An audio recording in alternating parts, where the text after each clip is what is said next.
Salut à toutes et à tous, c'est Corentin de la chaîne Crypto d'Épine France et aujourd'hui on va parler de l'IT. Donc l'IT c'est tout simplement de la propriété numérique. Donc en fait on va tout simplement pouvoir créer des applications, des portefeuilles protocoles TIA justement pour la signature, le chiffrement et le calcul décentralisé. Concrètement ça va nous servir de justificatif entre guillemets, comme quoi qu'on est propriétaire de quelque chose ou d'une transaction ou d'un NFT, etc., etc. Donc on voit que c'est supporté par Livepeer, Streamer, comme on a vu préalablement, etc., etc. Donc on voit que c'est un réseau intégré et une plateforme de développement pour la propriété numérique et l'IA. Donc c'est ce que je vous disais tout à l'heure. Donc grâce à l'intelligence artificielle, on va pouvoir signer des transactions, calculer des données privées, etc. de manière confidentielle et en fait sans intermédiaire. Donc c'est décentralisé.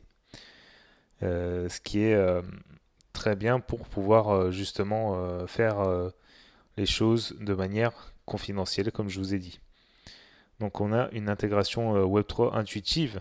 Ça va nous permettre d'avoir une intégration transparente, une récupération facile et des fonctionnalités de sécurité centrées sur l'utilisateur. Donc on a par exemple des portefeuilles récupérables. On a les clés de session par exemple, ou même des intégrations populaires. Et ça va permettre tout simplement de créer rapidement par exemple des interactions de signature et d'app.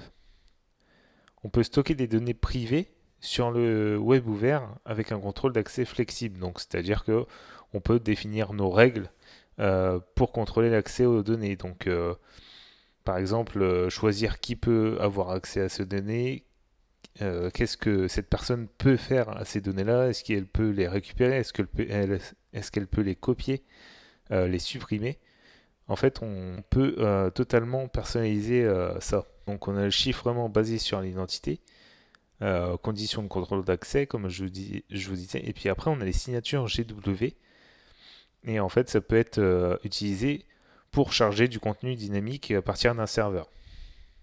On peut alimenter également nos applications avec la signature et le calcul sans serveur, donc de manière décentralisée. Ça permet également l'automatisation des transactions grâce à l'intelligence artificielle. Donc l'IT, c'est tout simplement un réseau éclairé. C'est un réseau qui est peer-to-peer et qui permet de générer et gérer en toute sécurité les clés non dépositaires pour exécuter des programmes privés et immuables. Donc on a la confiance distribuée forcément, on a la sécurité embarquée et puis l'interopérabilité native. Donc c'est-à-dire que en gros les clés sont gérées sur l'IT et en fait ils peuvent être lus, écrits sur les blockchains, mais par contre on ne peut les modifier.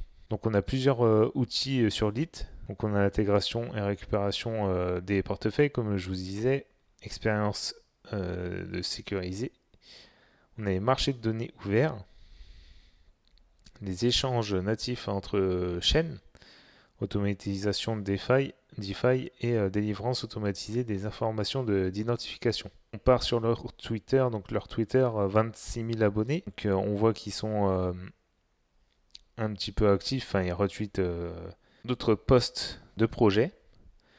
Donc voilà, grosso modo, ce projet il permet vraiment de faire des choses carrées au niveau de la sécurité, de la confidentialité et de la propriété.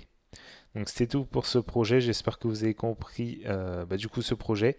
Je vous mets les liens dans la description. Ceci n'est pas un conseil en investissement, je vous présente juste un projet. À bientôt pour une nouvelle vidéo.